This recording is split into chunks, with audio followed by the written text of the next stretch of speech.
चलो। श्रीमन्नारायणाय नमः, गोविन्दाय नमो नमः, अच्युताय नमो नमः। श्रीमद् भगवद गीता 7वां अध्याय। कल के प्रसंग में भगवान मधुसूदन अर्जुन से कहते हैं कि संपूर्ण योगियों में जो श्रद्धावान योगी मुझ में लगे हुए अंतरात्मा में मुझको निरंतर भजता है, वह योगी मुझे परम श्रेष्ठ और मान्य होता है। आज के प्रसंग में आपको श्रवण करने को प्राप्त होगा कि भगवान मधुसूदन अर्जुन से संबोधित जो करते हैं वह आपके सम्मुख प्रस्तुत है। मय्या सक्तमनः पार्थ योगं युज्य मदस्त्रया असंशयं समग्रं मां यथा ज्ञास्यपि तत्क्षणुः।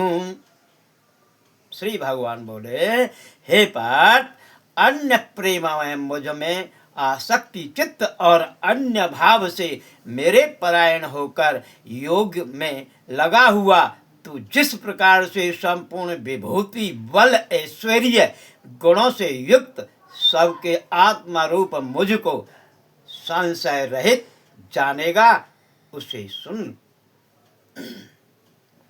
ज्ञानं तेहं सम्यग्ज्ञानमिदं वक्ष्याम्यशेषतः युज्यज्ञात्वा नेह भूयोऽन्यश्च ज्ञातव्यमभ्यस्यते।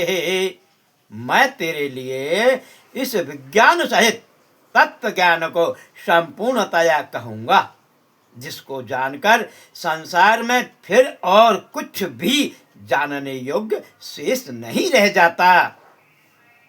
मनुष्याणां सहस्रेषु कच्चिद्भ्यति सिद्धये यततामपि सिद्ध्यानां कश्चिनां वेत्ति तत्त्वतः।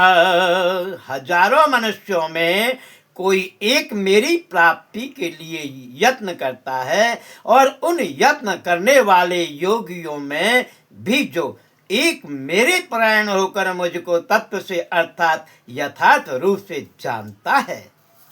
ब मेरा पो नलो वायु खम मनो बुद्धरेव च अहंकार इति ये में भिन्ना प्रकृति दृष्टया अपरेयमितस्तन्यो प्रकृतिं बद्ध में पराम जीवभूतं महाबाहो यदयं धारते जगत्।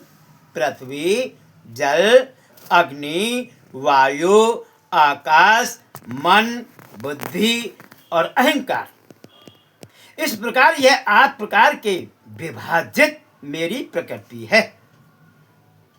यह 8 प्रकार के भेद वाली तो अपरा अर्थात मेरी जड़ प्रकृति है। और हे महाबाहो, इससे दूसरे को जिसने यह संपूर्ण जगत धारण किया जाता है मेरी जीव रूपा परा अर्थात चेतन प्रकृति जान। एतद्योनीनि भूतानि सर्वाणीत्युपराधया अहं कष्टस्य जगतः प्रभाव प्रलय तथा।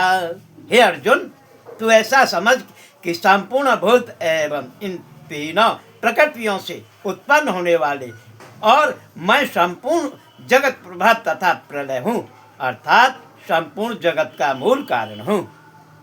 मत्ता प्रतरं नास्ति किंचित् धनंजय मयि सर्वं प्रोक्तसूत्रे मणिगणा इव। हे धनंजय, मुझसे भिन्न दूसरा कोई भी परम कारण नहीं है। यह संपूर्ण जगत सूत्र में तुझके माणिक्यों के सदस्य मुझ में गुथा हुआ है।